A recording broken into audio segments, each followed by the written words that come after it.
Walter's Sports Bar has been recognized by many local publications as one of the best sports bars in Washington, D.C., located across the street from Nationals Park and open year-round. We're driven by the search for better. But when it comes to hiring, the best way to search for a candidate isn't to search at all. Don't search, match with Indeed. Indeed is your matching and hiring platform with over 350 million global monthly visitors, according to Indeed data, and a matching engine that helps you find quality candidates fast. Ditch the busy work. Use Indeed for scheduling, screening, and messaging so you can connect with candidates faster. Leveraging over 140 million qualifications and preferences every day, Indeed's matching engine is constantly learning from your preferences, so the more you use Indeed, the better it gets. Join more than 3.5 million businesses worldwide that use Indeed to hire great talent fast. And listeners of this show will get a $75 sponsored job credit to get your jobs more visibility at Indeed.com/Blue Wire. Just go to Indeed.com/Blue Wire right now and support our show by saying that you heard about Indeed on this podcast. That's Indeed.com/Blue Wire. Terms and conditions apply. Need to hire? You need Indeed.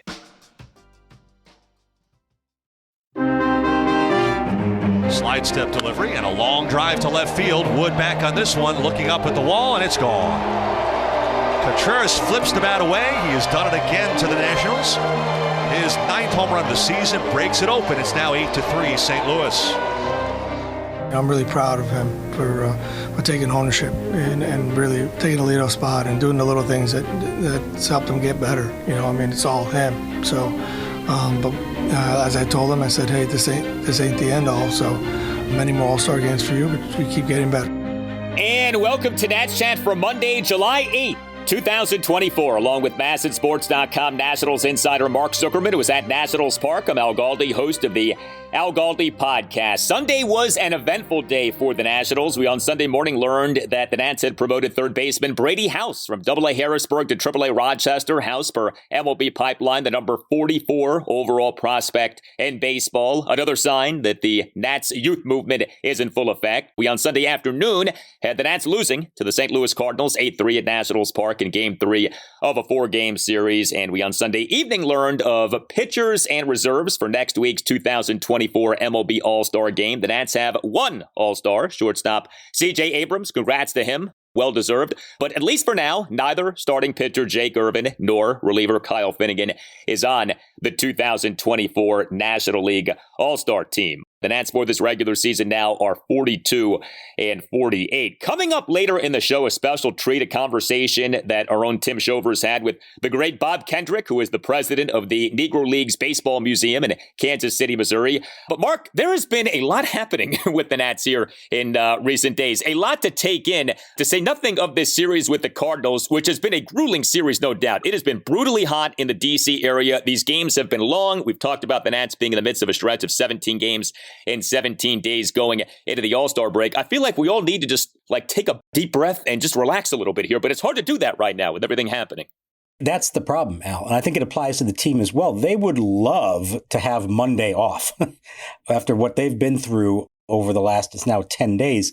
They've played straight. And the problem is they don't have Monday off. They've got a 4:05 game against the Cardinals and then a 7-game road trip to New York and Milwaukee to close out the first half of the season. And we've been talking about this for several days now. Would there be a cumulative effect of all this? Would we start to see the wearing down, especially of the pitching staff? And I think we are absolutely seeing that. And it's nobody's fault. It's the nature of the schedule. It's the nature of the kind of games they've played, the extra inning games, some other tight games. And they're now at a point going into Monday's game where I do wonder if they're going to have to make a roster move just to bring in a fresh arm for their bullpen. They've avoided that all the way up to this point. At some point, they may have no choice but to do something because these guys are gassed right now. And it's not just about availability, but it's about performance. And guys who have performed for the better part of 3 months are not performing right now. And it's hard to think that the workload doesn't play a factor in all that. Yeah, I mean, save for the bullpen performance in the game on Saturday, both the Nats starting pitching and relief pitching in this series so far has not been good. And it has not been often that we have been able to say that this season from a standpoint of like, well, at least the starting pitching did its job or the relief pitching did its job. Like, this is one of the few series, at least so far, we'll see what happens on Monday, but this is one of the few series for the Nats this season in which you can say the pitching has not been good. Like, the pitching has failed this team at least so far. So DJ Herz was the Nats starting pitcher for this 8-3 loss to the Cardinals on Sunday afternoon. We've talked about Herz. When he has been good, he has been great. The problem is when he hasn't been great, he actually hasn't been very good. And this start on Sunday afternoon fell into the category of the latter. Herz in this game, 5 runs, 4 earned in 4 1/3 innings. He gave up 5 hits, which were 2 doubles and 3 singles. He issued 2 walks. He did record 4 strikeouts, but he over his 4 1/3 innings threw a staggering 102 pitches, 65 strikes, 37 balls. And given how hot it has been to be out there laboring like that, 102 pitches in 4 1/3 innings, that is rough. And then you look at the Nats bullpen, once again leaned on a good bit. Davey Martinez using 4 relievers in this game. They combined to allow 3 runs in 4 2/3 innings. Dylan Floro officially allowed 1 run in 1/3 of an inning. He had a 3-run fifth for the Cardinals, faced 4 batters, got just 1 out. Floro came into the game top of the 5th. Runners on first and second, 1 out. Nats down 3-2. And Floro, to the first batter he faced, gave up a 1-out RBI single by Wilson Contreras to center field on an 0-2 pitch for a 4-2 Cardinals lead. And Floro, 2 batters later, gave up a 2-out full count 2-run single by Nolan Arenado to left field for a 6-2 Cardinals lead, despite Floro having had Arenado down in the count at 1.02. And Floro then gave up another hit, a 2-out opposite field single by Brendan Donovan through the left side of the infield on a 1-2 pitch. Now, Robert Garcia was great. He tossed 1 1/3 perfect innings with 3 strikeouts, but Derek Law allowed 2 runs in 2 innings, top of the 7th. He gave up a 2-run homer by Wilson Contreras to left field for an 8-3 Cardinals lead. And then Tanner Rainey actually did a good job for a second consecutive game. Rainey on Sunday afternoon, scoreless and hitless, top of the 9th. But 4 relievers used in this game. DJ Herz struggles, and it was not a good pitching performance by the Nats. No, and here's the cumulative effect of all this. I'm just looking back on it. So far in this series, 3-game series against the Cardinals, you had the great 8-inning performance from Irvin on July 4th. Now, since then, 3 games, their 3 starters have gone a combined 12 2/3 innings. So that's Corbin on Friday, it's Gore on Saturday, and now Herz on Sunday. Corbin had the longest start of any of them at 5 innings. There's a domino effect of all that. Of course, there's going to be. Now, the weather's been bad, of course. The long innings really come back to get you. In Herz's case, unlike those couple of great starts that he's had, he just didn't have that put-away pitch to end at-bats quickly. The Cardinals, to their credit, were fouling off a lot of stuff, extending at-bats, dragging it on. The other thing that happened in this one is that Herz was definitely hurt by some defense behind him that didn't help him out, especially a little blooper into left field that fell in front of James Wood, and that added 10 pitches to his count in the 2nd inning and also led to ultimately 2 runs scoring. So it wasn't all on Herz. He didn't get help behind him. But when he did have an opportunity to get quick outs, he started walking batters, long at-bats, and ends up not even able to complete 5 innings, which deep down, that's not what they needed in this game. They were hoping for more than that, but you understand with a rookie pitcher, it's not always going to work out exactly the way you hope. And also with the Nats defense in this game, Riley Adams as the Nats starting catcher, he committed a catcher's interference error in a 3-run fifth for the Cardinals. This off Adams in the 7-6 11-inning loss to the Cardinals on Friday evening, top of the 11th, committing a 1-out run-scoring pass ball. So some defensive issues for Riley Adams lately. Now, to his credit, he in this game on Sunday afternoon did have an RBI single. He in the Nats 2-run second, had a 2-out first pitch, opposite field RBI single into right field to tie the game at 2. And look, it's not like Keibert Ruiz has been peak Pudge Rodriguez in terms of Keibert's defense this season, but Adams is not showing well for himself defensively right now. No, and it goes back to before he was sent down. He had the other issue with the pass ball in a critical spot the other night. You know, you hope it's not in his head that this is becoming a recurring issue for him. That would really be a problem. If he's going to stick up here this time, yes, they want him for his bat, but he's got to provide enough defensively that they don't feel like they're really losing something there. And at least in these few games, it hasn't been real great from that standpoint. And you had the rare situation here of a catcher's interference actually ending a starter's day. Herz's last pitch was a catcher's interference. You don't see that a whole lot where now the pitcher is being removed from something that he had nothing to do with. So just overall, the quality of play here has dropped. There's been sloppy defense, sloppy base running.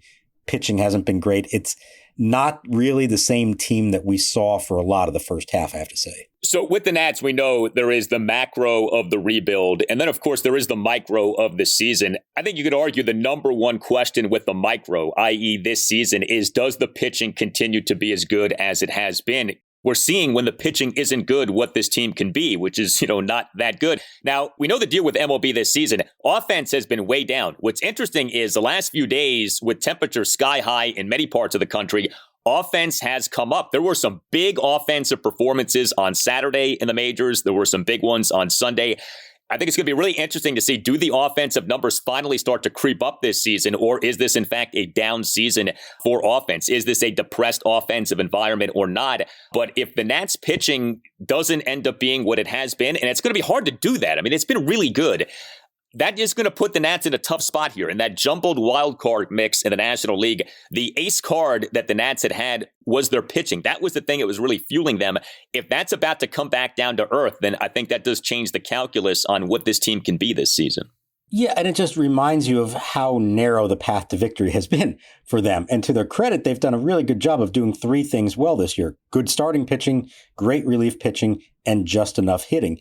And you're now seeing that if there's just a crack in that, and it starts with the starters not going deeper, that it's now really hard, and you better make up for that somewhere else. Now, they had the huge offensive output on Saturday. Unfortunately, we've seen enough times this year to know that offensive production for this team on one day has no bearing on what they're going to do the next day.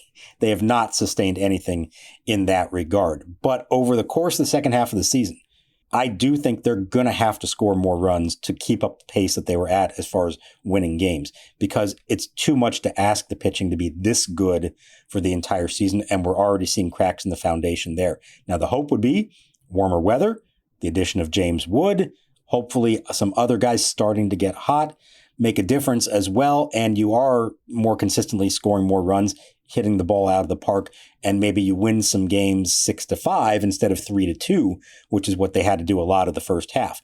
Maybe that's too much to ask, but I think it's fair to start asking more of the lineup because the pitching has carried them to this point, and at some point you have to give them a bit of a breather and say, you don't have to be perfect every single night. It's okay if you have some hiccups, because I think was foolish to expect that to maintain itself over the course of 6 months. Hey, it's Al Galdi to tell you about the latest offer from Window Nation for listeners of the Nats Chat podcast. Get 2 free windows for every 2 windows that you buy, plus pay nothing with no interest for 2 full years. This is better than any offer that you'll hear about regarding the trade deadline. I promise you. Call 866-90-NATION or visit windownation.com and tell Window Nation that you want the deal that you heard about from Al Galdi on the Nats Chat podcast. Window Nation is outstanding. Every Window Nation window undergoes a 20-point inspection. Window Nation has a 96% customer satisfaction rating, and 96% of Window Nation windows installed require no follow-up service. Take advantage of this special offer for listeners of the Nats Chat podcast. 2 free windows for every 2 windows that you buy, plus pay nothing with no interest for 2 full years. Call 866-90-NATION or visit windownation.com. That's 866-90-NATION or windownation.com. And make sure that you tell Window Nation that Al Galdi sent you.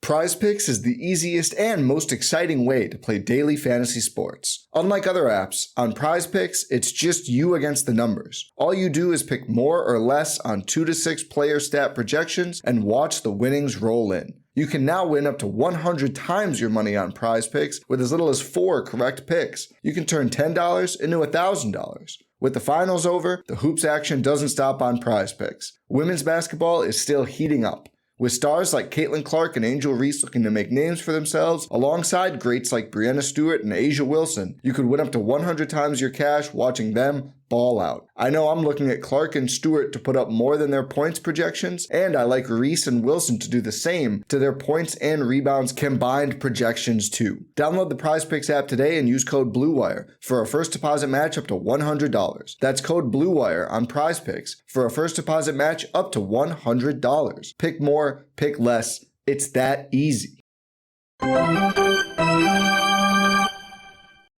Outfield around to left. Wood at first. Gibson to the plate. Swing a high drive right center field. Chasing back on the go. The right fielder Burleson can't get it. It's by him into the fence. Karam's on by him, so Wood's going to round third. He's going to come in to score. Wynn holds the throw in. It's a double for Winker. And here come the Nationals. It's now St. Louis 6, the Nationals 3. Jesse Winker's second double, his 41st RBI this season. Well, the Nats offense in this 8-3 loss to the Cardinals on Sunday afternoon. 3 runs, 11 hits, which were comprised of 3 doubles and 8 singles. So the Nats drew 3 walks. The Nats went 2 for 9 with runners in scoring position. Yet another game in which James Wood gets on base multiple times. This is becoming a regular occurrence. You know, it's not like you're surprised by this or necessarily even in awe of this. Like, it's just kind of what he does now. James Wood on Sunday afternoon as the Nats starting left fielder and number 3 batter, 1 for 2 with a single and 2 walks. Bottom of the third, a 1-out walk. Wood in the Nats 1-run 6, a leadoff single into right field. Wood in the bottom of the 7th, a 2-out walk. And so here we are now, James Wood. I mean, this is just 1 week for him at the major league level. 31 plate appearances, an OPS of 932. I mean, you know, we should not be taking this for granted. I know the defense has not been stellar. I understand that. But man, every game it feels like he's getting on base multiple times. And he's giving them quality at bats. You know, he's drawing walks. He's staying patient.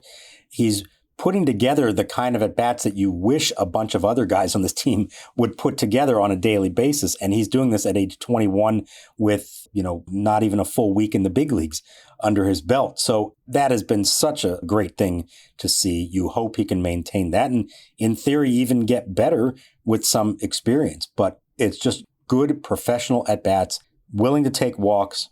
We saw him finally hit for power the other day.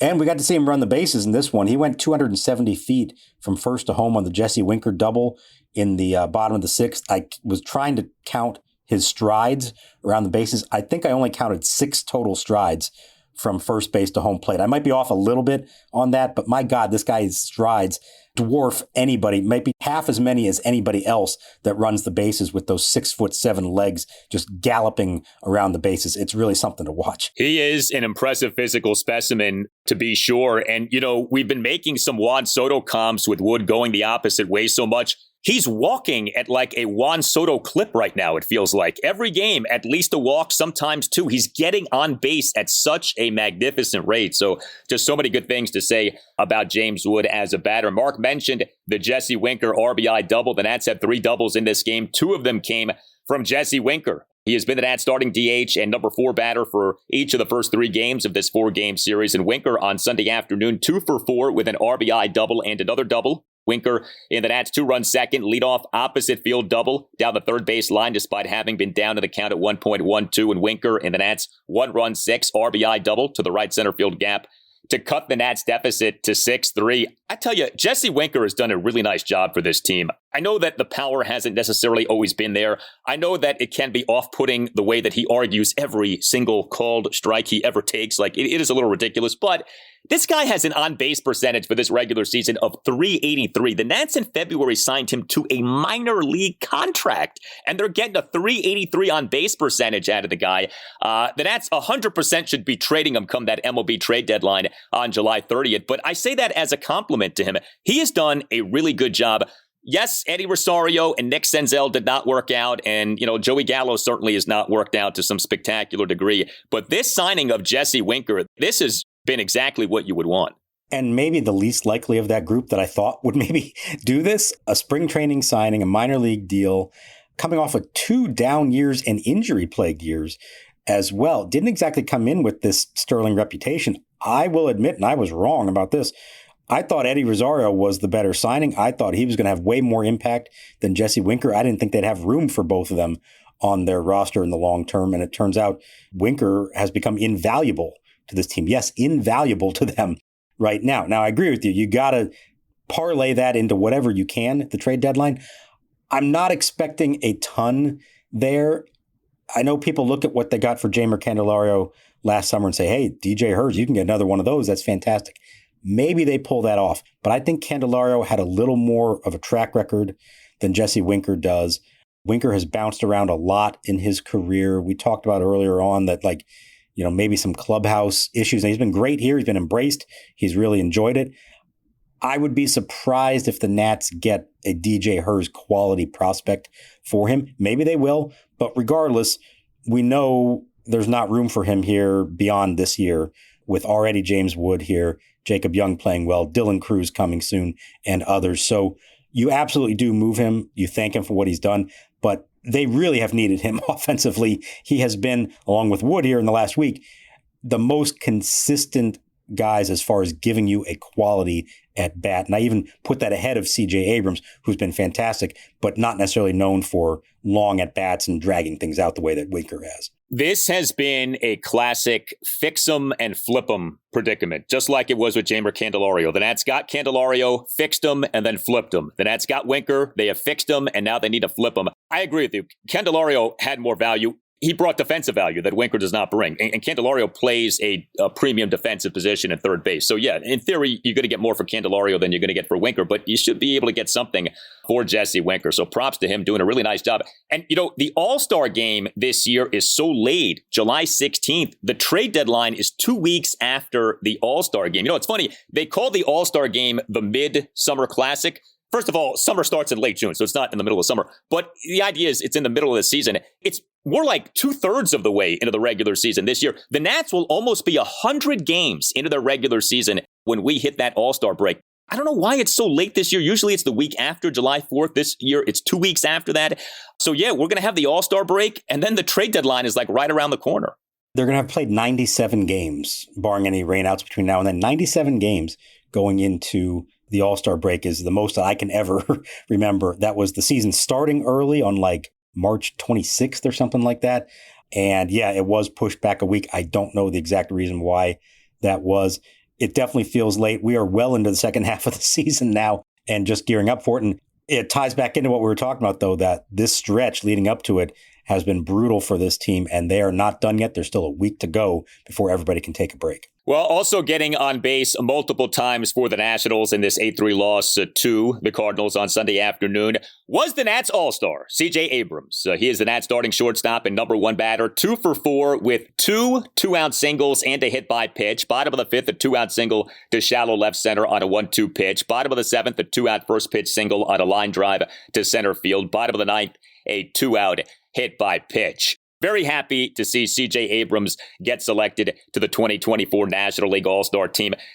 From the perspective of where the Nats are, he's the perfect guy, right? He's one of the new faces of the team. He's having this very good season. Abrams for this regular season, as of games through Saturday, was number 7 among all National League position players in wins above replacement WAR per Baseball Reference at 3.5. He is number 1 among all qualified Nats players for this regular season in slugging percentage, 506, number 1 in OPS at 859. He's having a tremendous season. Very happy for him. And this is a guy who, in theory, should be making all-star teams for years to come. He's got that kind of ability. Well, and he's got that kind of swagger, too. One of his quotes to us when we got to talk to him about it was, we're going to keep doing it. This is just the first one, right? So he knows it, and that's fine. You want a player like that to have some confidence in himself, and I'd love to see that.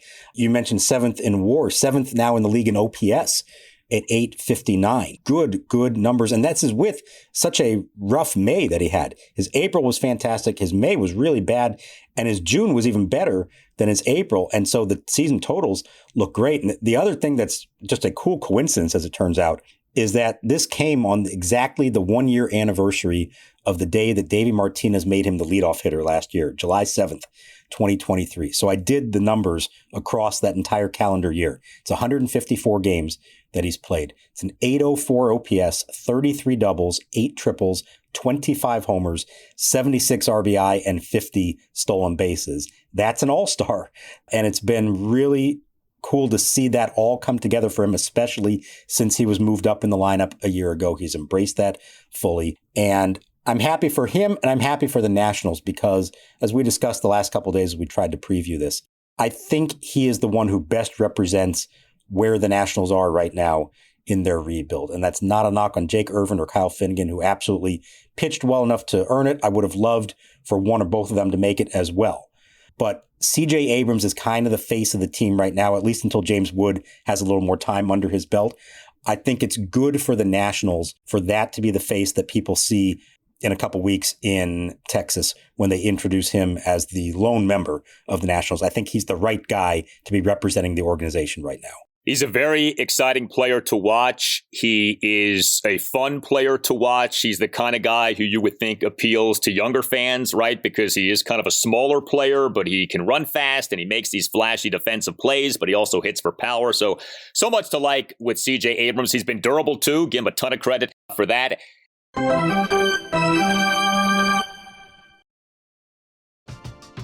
We're driven by the search for better. But when it comes to hiring, the best way to search for a candidate isn't to search at all. Don't search, match with Indeed. Indeed is your matching and hiring platform with over 350 million global monthly visitors, according to Indeed data, and a matching engine that helps you find quality candidates fast. Ditch the busy work. Use Indeed for scheduling, screening, and messaging so you can connect with candidates faster. Leveraging over 140 million qualifications and preferences every day, Indeed's matching engine is constantly learning from your preferences, so the more you use Indeed, the better it gets. Join more than 3.5 million businesses worldwide that use Indeed to hire great talent fast. And listeners of this show will get a $75 sponsored job credit to get your jobs more visibility at Indeed.com/Blue Wire. Just go to Indeed.com/Blue Wire right now and support our show by saying that you heard about Indeed on this podcast. That's Indeed.com/Blue Wire. Terms and conditions apply. Need to hire? You need Indeed. He's only thrown 8 pitches here. Here's number 9. Swing and a miss. He struck him out with a fastball. Strikeout number 8 for Jake Irvin. And listen to this crowd, a standing ovation for Jake Irvin. And Irvin waving his arms to the crowd, trying to exhort him. What a performance by Jake Irvin. We never see that kind of emotion from Irvin coming off the mound. Now, I am not one for getting outraged over All-Star snubs. You know, the All-Star game is a celebration of the sport. I don't think we should take it too seriously. I think the currency of making the All-Star game has kind of been devalued over the years, so you kind of take it for what it is. But Jake Irvin should be an all-star. I think this is pretty clear. And he might end up as an all-star, right? You would think he's on the short list for potential injury replacements in terms of starting pitchers. But you look at Jake Irvin's rankings among National League qualified pitchers coming into Sunday, all right? You look at his numbers for this regular season, tied for second in WAR per Baseball Reference, 4th in ERA, 4th in ERA+, 4th in WHIP, 10th in fielding independent pitching, 7th in innings. He's top 10 in all of these categories, top 5 in so many of these categories. I understand why he wasn't picked. He's not a known entity just yet. Some of his recent success has come recently, very recently, so perhaps he's gone unnoticed. I understand all that, but if you're just talking about merit, he's earned it, and I hope that he does find his way onto the All-Star team. I don't know how likely that is, but I'd love to see that.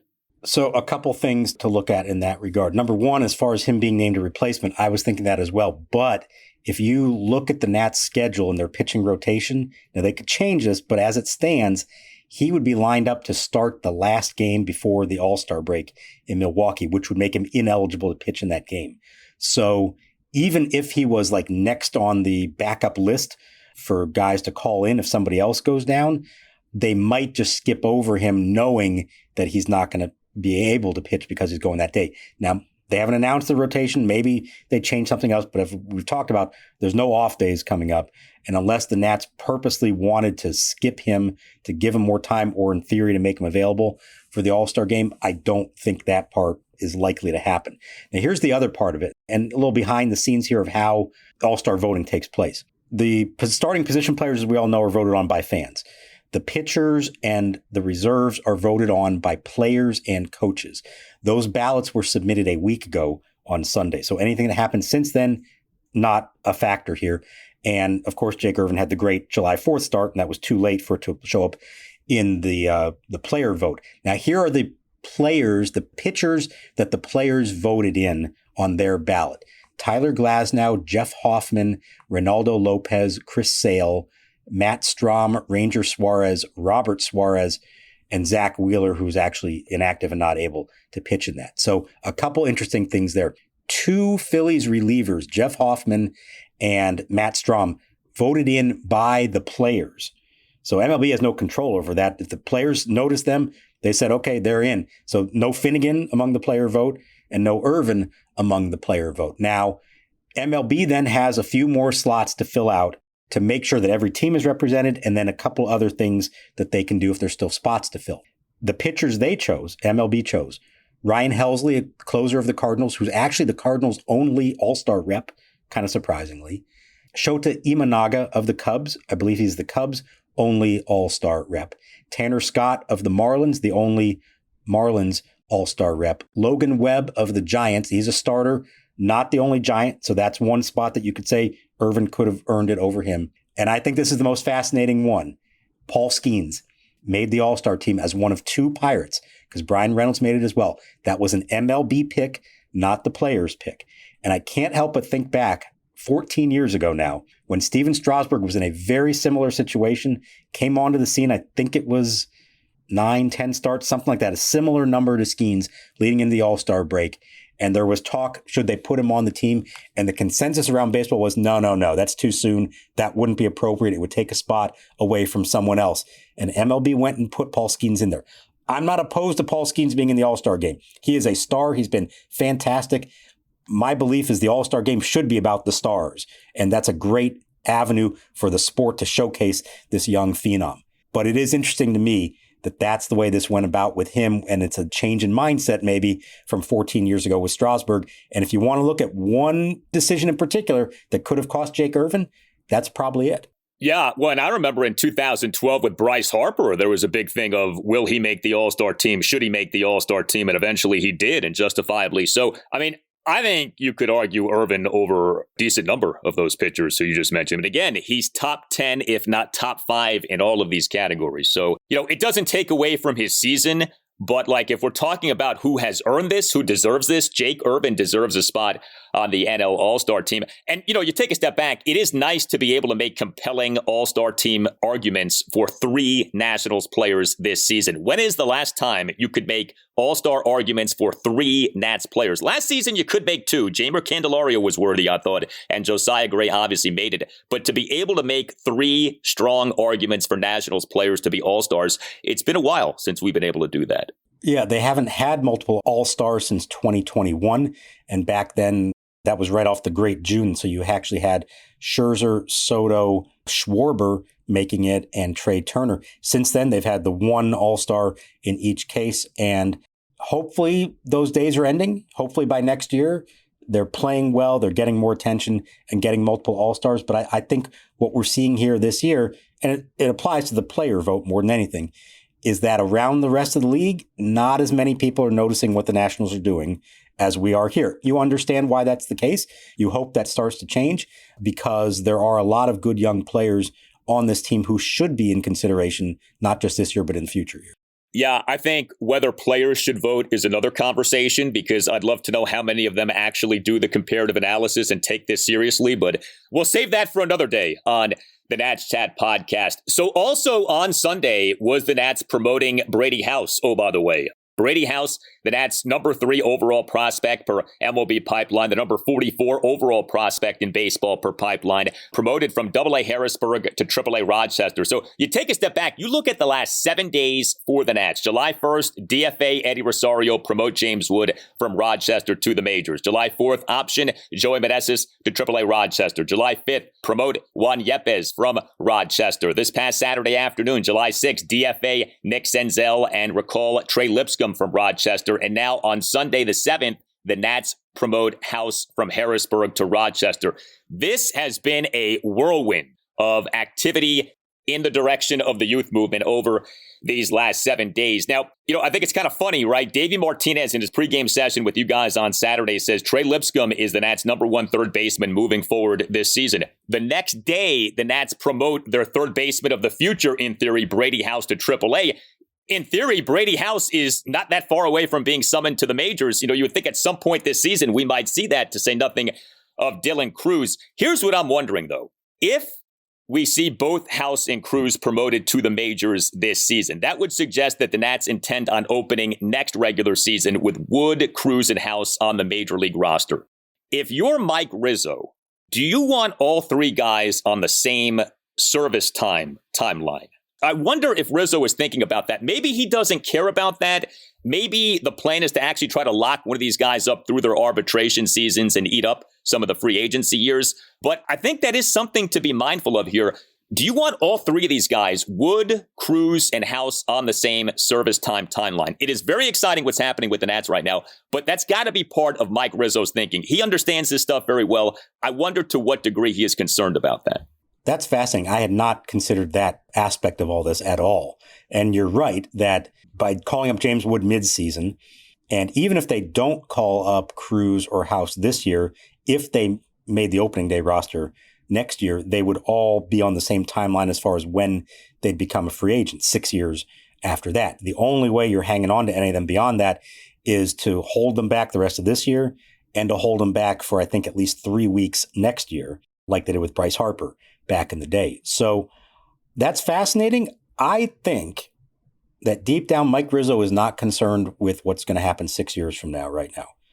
I think at this stage, both of his career, who knows how long he has to go at this job, and at this stage of the Nationals' development and rebuild, that his mindset right now is it's time to put the best team we can out there, and especially time to figure out what we have and what we don't have.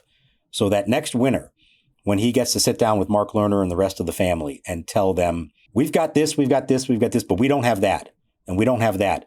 And it's time for you guys to write some checks to address those remaining needs. And if you do that, I believe this is a team that's ready to contend again in 2025.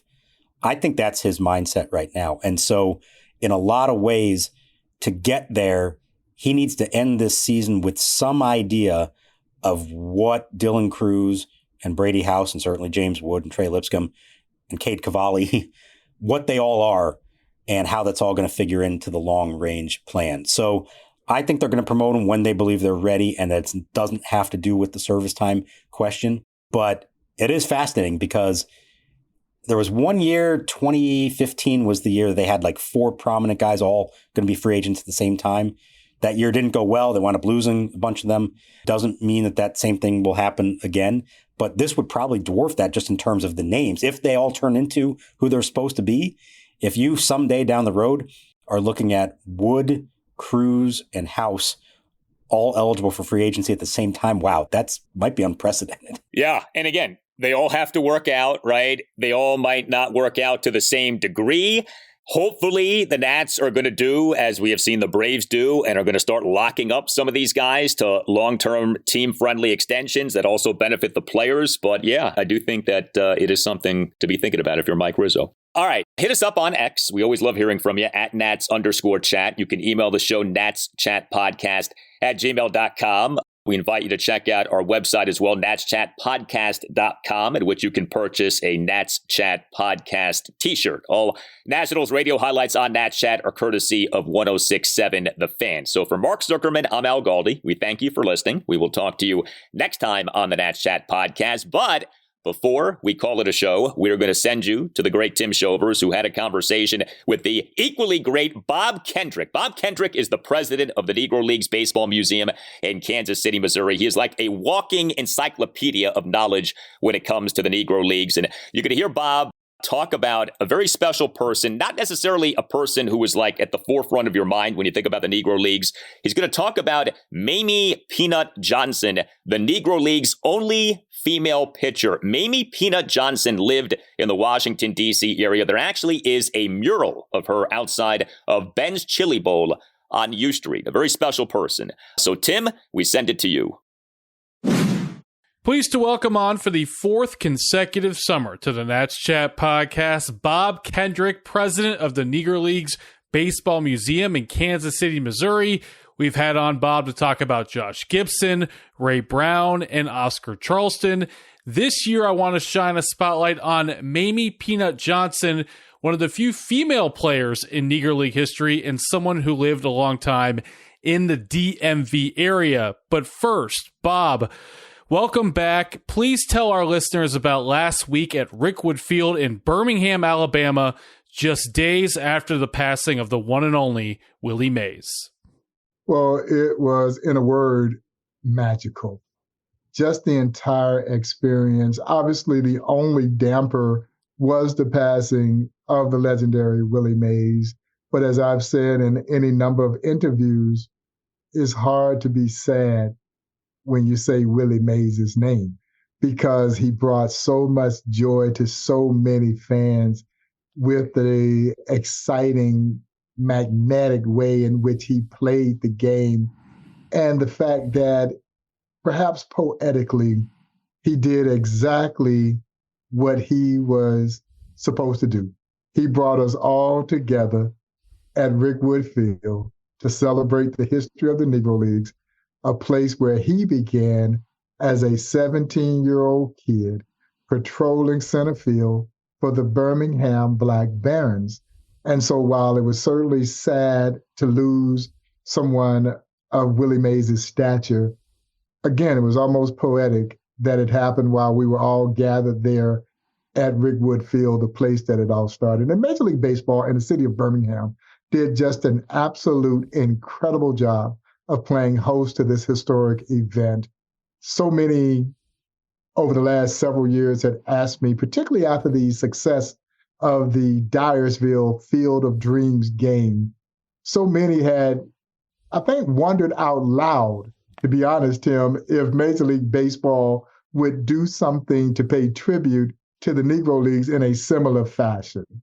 And Major League Baseball listened. And for the last couple of years, we've been working behind the scenes, putting this event together. And man, they delivered, and they delivered in an amazing way. When you walked into that old ballpark, you felt like you had been transported back in time. Now, I never saw a Negro Leagues game. Obviously, I've been around a lot of former players who talked about what that experience was like.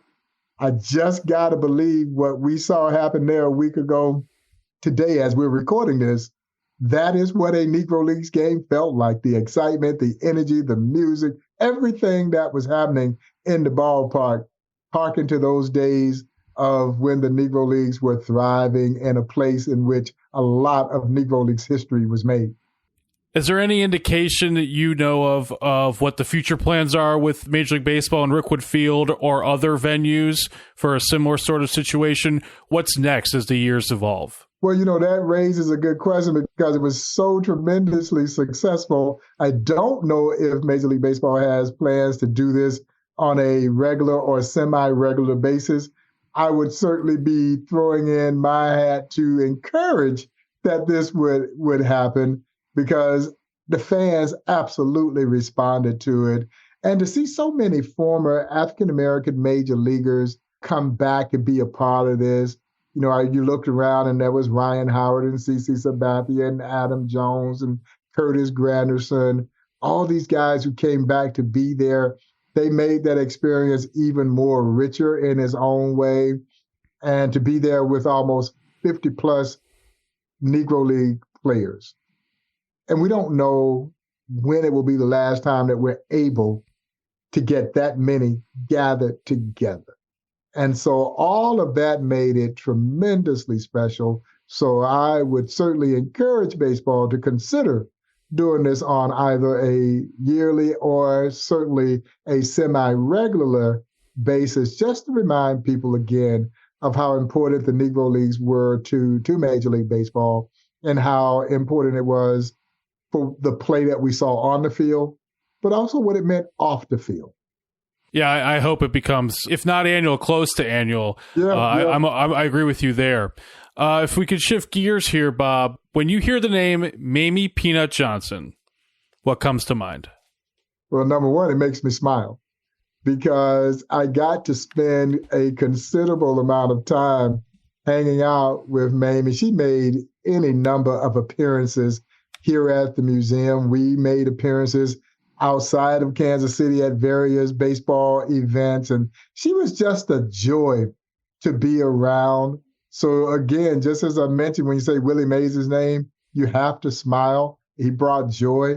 The same thing when I hear Mamie's name, and it just conjures up all those wonderful memories that I had, hanging out with her and listening to her so proudly tell her story. And of course, I was blessed and so deeply honored that I was asked to speak at her funeral services in 2017. Now, it was difficult to do because every time you lose someone that you are so closely connected to, that's never easy. But man, what an honor it was to help people celebrate her life, much in the way that it was as we celebrated Willie Mays' life there at Rickwood Field. She pitched in Indianapolis from 1953 to 1955. So if you think of the timeline, Jackie Robinson has been in Brooklyn since 1947, so that's an indication of where we are with the timeline of baseball. What led to females being allowed to participate and play in the Negro Leagues? How did that barrier get broken down? Well, it speaks to I think, the innovative nature of the Negro Leagues. As I tell my guests all the time, the Negro Leagues didn't care what color you were, and quite frankly, they didn't care what gender you were. Can you play? Do you have something to offer? And so not only did you have 3 women who played in the Negro Leagues, but you also had women who were owners of Negro League teams and executives. So the likes of Hilda Bolden, Olivia Taylor, Minnie Forbes, and of course the great Effa Manley, AKA the queen of the Negro Leagues, who ran the Newark Eagles. And of course, Toni Stone was the first female to play regularly in a men's professional league. She took the place, Tim, of somebody you likely heard his name before, Henry Aaron. Henry Aaron was playing for the Indianapolis Clowns in 1952. Henry Aaron was a skinny, cross-handed hitting shortstop for the Indianapolis Clowns. And so for those who may be hearing that phrase for the first time, Mr. Aaron was a right-hand hitter who was hitting with his left hand on top. That is unorthodox. The fear is that you break your wrist hitting in that manner. Well, Henry Aaron is knocking the cover off the baseball in a highly unorthodox fashion. When he gets to the Clowns, they put the right hand on top, and the rest, as they say, is history. He was shortly after discovered by the Boston Braves, who would become the Milwaukee Braves, who of course would become the Atlanta Braves. Henry Aaron will go down in this sport as one of the game's all-time greatest players. But it all began in the Negro Leagues, 1952, with the Indianapolis Clowns. Well, when the Braves signed Henry away in 1953, the Clowns hired Toni Stone to take his roster place. And then they brought Mamie Peanut Johnson and Connie Morgan. Connie Morgan hailed from Philadelphia. All 3 were tremendously talented athletes who got the opportunity to compete with and against the men in the Negro Leagues. And so they are true trailblazers in their own right. And as I oftentimes remind the female audience that comes to visit us, the Negro Leagues gave women an opportunity to do things in this country before this country gave women an opportunity to do things in this country. It was very pioneering in its spirit. Now, Mamie was the only one of the women who pitched. The other 2 were infielders, and Mamie was the only one that pitched. She was also the only one, Tim, that wanted to try out for the All-American Girls Professional Baseball League. And of course, if you're familiar with the story of the All-American Girls Professional Baseball League, that was the inspiration for the hit film, A League of Their Own. And for those who may have watched that film, and if you haven't watched it, you owe yourself to go back and Netflix or do whatever. You can go down and download it to watch it because it's an all-time classic. But for those who saw the film, you might recall there's one scene in the film where the ball gets loose and this Black woman is walking by and she picks it up and she fires it back in. And Gina Davis, Rosie O'Donnell, Tom Hanks, that incredible cast that was part of that film, they're all looking, they're astounded by how hard she threw the ball. Well, the late, great Penny Marshall directed that film. And that was her ode to Mamie Peanut Johnson, who was denied that opportunity because of the color of her skin. But as fate would have it, she would get an even better opportunity by competing with and against the men in the Negro Leagues. And she was very proud of the fact that she had that opportunity. Well, you're giving me an excuse to fire up that film in the near future. That's a great story. Last question, Bob.